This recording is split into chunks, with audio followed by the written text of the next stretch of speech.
Hello brilliant students, this time we are doing for class 8th chapter 3 understanding quadrilaterals और यहाँ हमारे सामने है properties of the different quadrilaterals. सबसे पहले है पैरेललोग्राम। इस टेबल के अंदर पैरेललोग्राम क्या होता है? जिसकी अपोजिट साइड है क्या हो? पैरेलल हो। जैसे ये दोनों पैरेलल है, ये दोनों पैरेलल है और साथ में अपोजिट साइड है इक्वल भी होती है। ये साइड इस साइड के इक्वल होगी और जो ये वाली साइड है वो इस साइड के इक्वल होगी। Opposite sides are equal, opposite angles are equal. जो ये वाला एंगल है वो इस वाले एंगल के इक्वल होगा, जो ये वाला एंगल है वो इस वाले एंगल के इक्वल होगा। ठीक है, अपोजिट एंगल्स आर इक्वल। अब बात आती है कि अपोजिट एंगल्स कौन से होते हैं। अपोजिट एंगल्स वो एंगल्स होते हैं, जैसे कि अब ए ले लीजिए। ए के केस में क्या है, ए के तुरंत बाद जो आ रहा है वो होता है एडजेसेंट। ए के तुरंत बाद आ रहा है डी, तो ए का एडजेसेंट हुआ डी या फिर ए का एडजेसेंट हुआ बी। अब एडजेसेंट के जो एडजेसेंट होगा वो होगा अपोजिट एंगल, अपोजिट पॉइंट। तो ए के एडजेसेंट है बी और बी का एडजेसेंट है सी, तो ये ए और सी दोनों एक दूसरे अपोजिट होंगे। इसी प्रकार से बी के लिए अपोजिट पॉइंट कौन सा होगा, एंगल बी के लिए अपोजिट एंगल कौन सा होगा? बी के एडजेसेंट है ए, बी के एडजेसेंट है सी। अब एडजेसेंट का एडजेसेंट यानी कि सी का एडजेसेंट जो है डी है, तो बी और डी ये दोनों एक दूसरे के अपोजिट होंगे। बी का अपोजिट एंगल होगा डी, तो जो ये वाला एंगल है वो इस वाले एंगल के इक्वल होगा और जो ये वाला एंगल है वो इस वाले एंगल के इक्वल होगा। ये नेक्स्ट प्रॉपर्टी है। क्लियर है? नेक्स्ट है diagonals bisect one another. Opposite पॉइंटों को, जो अपोजिट पॉइंट होते हैं पैरेललोग्राम में, उनको मिलाने वाला जो लाइन सेगमेंट है वो कहलाता है डायगोनल। तो इसके जो डायगोनल्स है वो क्या करेंगे? बाइसेक्ट करेंगे। बाइसेक्ट का मतलब होता है दो बराबर हिस्सों में बांटना, यानी कि जो ये वाली जो DO है वो इक्वल होगा BO के और जो AO है वो होगा इक्वल OC के। क्लियर है? तो डायगोनल्स बाइसेक्ट करते हैं एक दूसरे को। तो एक चीज़ और लिख लेते हैं यहाँ पे, opposite sides are parallel. Opposite sides इसकी पैरेलल होती है। चौथा पॉइंट, अब अपोजिट साइड भी वैसे ही होगी, जैसे कि CD है, CD की एडजेसेंट है ये और CD का अपोजिट है BC। तो जो एडजेसेंट का एडजेसेंट होगा, जैसे AB है, तो CD का अपोजिट जो है वो होगा AB और AD का जो अपोजिट है वो होगा BC। ये पैरेलल होगी, इसके पैरेलल ये और इसके पैरेलल ये। क्लियर है? तो ये रही प्रॉपर्टीज ऑफ, ये थी प्रॉपर्टीज पैरेललोग्राम की। अब हम करने जा रहे हैं प्रॉपर्टीज ऑफ रोम्बस। रोम्बस के अंदर वो सारी प्रॉपर्टीज होगी जो कि पैरेललोग्राम्स की होती है।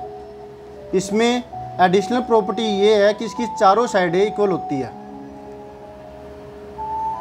All the sides are equal, सारी साइडें इसकी इक्वल होती है।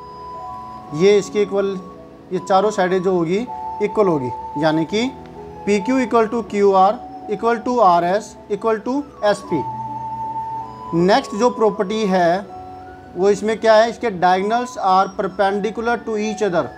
बाइसेक्ट तो करते हैं लेकिन इसके जो डायगोनल्स होंगे वो क्या करेंगे, एक दूसरे पर परपेंडिकुलर होंगे। जैसे कि मैं एक ड्रॉ करता हूँ यहाँ पे, ये मैंने रफली ड्रॉ किया है लेकिन आसपास सही है। इसकी सारी साइडें इक्वल है, ये इसके इक्वल, ये इसके इक्वल, चारों साइडें इसकी इक्वल होगी। जो इसके डायगोनल्स है, ये वाला डायगोनल और जो ये वाला डायगोनल है, ये दोनों एक दूसरे को बाइसेक्ट तो करेंगे, यानी कि ये वाला जो लाइन सेगमेंट है ये इसके इक्वल होगा और जो ये वाला लाइन सेगमेंट है वो इस वाले लाइन सेगमेंट के इक्वल होगा। साथ ही साथ एक दूसरे पर परपेंडिकुलरली होंगे, ये 90 डिग्री एंगल बनाएंगे ऐसे। तो ये प्रॉपर्टी है इसकी कि इसके डायगोनल्स परपेंडिकुलरली बाइसेक्ट करते हैं। ओके, तो रोम्बस की प्रॉपर्टी हो गई। नेक्स्ट है रेक्टेंगल। रेक्टेंगल के अंदर पैरेललोग्राम की सारी प्रॉपर्टीज़ होल्ड होती है। साथ में इसके अंदर क्या चीज़ है, एक और दो चीज़ें और है एक्स्ट्रा। एक, each of the angles is a right angle. हर जो एंगल होगा इसका 90 डिग्री होगा। ये 90 डिग्री है, ये भी 90 डिग्री, ये भी 90 डिग्री और ये भी 90 डिग्री होगा। ठीक है। और नेक्स्ट जो बात है वो है डायगोनल्स आर इक्वल। इसके जो डायगोनल्स होंगे वो इक्वल होंगे। अब एक रेक्टेंगल ड्रॉ कर लेते हैं। जैसे कि मैंने ड्रॉ किया ये रेक्टेंगल, ठीक है। एग्जैक्टली तो सही नहीं है, लेकिन आप ये समझिए कि ये 90 डिग्री है, बिल्कुल सीधी लाइन है। जो ये वाले डायगोनल है और जो ये वाला डायगोनल है, ये दोनों डायगोनल क्या होंगे, इक्वल होंगे। इसमें इक्वल नहीं है, ये वाला डायगोनल बड़ा है, ये वाला डायगोनल छोटा है। और ये जो डायगोनल्स इक्वल होते हैं ये केवल एक तो रेक्टेंगल में ऐसा होता है और एक स्क्वायर में ऐसा होता है, जिसमें हर एंगल 90 डिग्री होता है। क्लियर है। तो ये थी हमारे पास रेक्टेंगल की प्रॉपर्टीज। अब है स्क्वायर। स्क्वायर में भी सारी प्रॉपर्टीज जो पैरेललोग्राम की हमने देखी थी वो सारी प्रॉपर्टीज होगी, यानी कि अपोजिट साइडें जो होगी वो equal, parallel, opposite angles are equal. साथ ही साथ इसके अंदर और बात है वो क्या है, इस यहाँ पे लिखा हुआ है रोम्बस एंड रेक्टेंगल। तो आप ये कह सकते हैं कि जो रेक्टेंगल की प्रॉपर्टीज है वो सारी इसमें होएगी, साथ में रोम्बस की भी। रोम्बस की एक प्रॉपर्टी है कि उसके कौन सी प्रॉपर्टी, निशान लगाता हूँ। रोम्बस के अंदर जो ये प्रॉपर्टीज है, diagonals are perpendicular to each other, एक ये होगी। All the sides are equal, ये भी स्क्वायर के अंदर आती है। रेक्टेंगल की प्रॉपर्टी की हर एंगल 90 डिग्री है और डायगोनल्स आर इक्वल। तो पैरेललोग्राम की प्रॉपर्टी साथ में ये वाली प्रॉपर्टीज भी इसके अंदर होल्ड होती है, किसमें, स्क्वायर में। नेक्स्ट आ रही है हमारे सामने जो फिगर, वो है काइट की। काइट क्या होती है, अ quadrilateral with exactly 2 pairs of equal consecutive sides. Consecutive यानी कि एडजेसेंट साइड्स। यहाँ पे अपोजिट साइडें इक्वल होती है। जैसे तो इसमें सारी साइडें इक्वल है, पैरेललोग्राम में क्या होता है, अपोजिट साइडें इक्वल होती है, लेकिन यहाँ पे कॉन्सिक्यूटिव साइडें इक्वल होती है। ये वाली साइड इस वाली साइड के इक्वल है, AD AB के इक्वल है और CD BC के इक्वल है। अपोजिट साइडें नहीं, कॉन्सिक्यूटिव एडजेसेंट साइडें इक्वल होती है। केवल 2 पेयर, सारे पेयर भी नहीं। जैसे यहाँ पे सारे पेयर जो है कॉन्सिक्यूटिव साइडों के एडजेसेंट साइडों के इक्वल है, ये इसके इक्वल है। एक पेयर इन दोनों का हो गया, फिर एक पेयर इन दोनों का हो गया, फिर एक पेयर इन दोनों का हो गया, फिर एक पेयर इन दोनों का हो गया। क्लियर है। एक तो ये बात आ गई। एक इसमें होता है कि एक अपोजिट एंगलों का पेयर इक्वल होगा। जैसे कि जो ये वाला एंगल है वो इस वाले एंगल के इक्वल होगा। ये इसमें लिखनी रखी,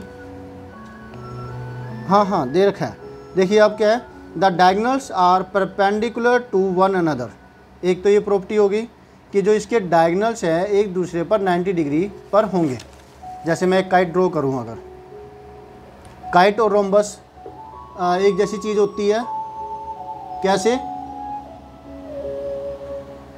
काइट कह लीजिए, स्क्वायर कह लीजिए, तो यानी कि हम स्क्वायर और रोम्बस को काइट भी कह सकते हैं। पतंग, मैंने ये रफली ड्रॉ किया जैसे एक। तो इसके अंदर क्या है, ये वाला एंगल इस वाले एंगल के इक्वल होगा, साथ में इसके डायगोनल्स एक दूसरे पर 90 डिग्री पर होंगे। क्लियर है।